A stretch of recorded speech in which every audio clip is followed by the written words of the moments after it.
So, before we get too ahead of ourselves, one thing I want to make sure we're all on the same page about is bloodborne pathogens, particularly when it comes to being exposed to someone else's fluids.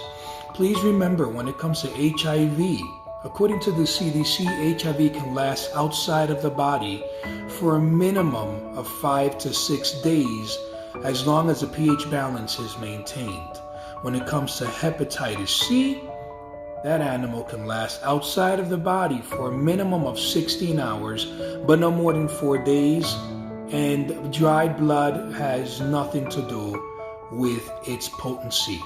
So at this point, I want everyone to remember, however, when you're about to help a patient, when you're about to lay a hand on someone to help them, there are two main points I want you to remember. There are HIPAA laws, and you are not allowed to ask, you are not allowed to inquire whether this person is or is not HIV positive or Hep C positive. In that regard, that is not something we are privy to know because it is doctor-patient privileged information.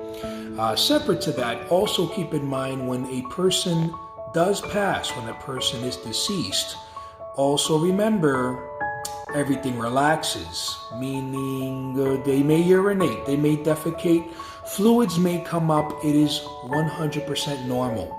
So you need to remember you may come into contact with these fluids.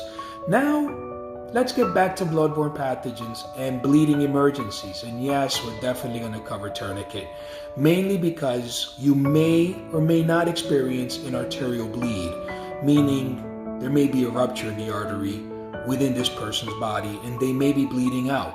What do you do in that case? How do you stop the bleed? Let's get started.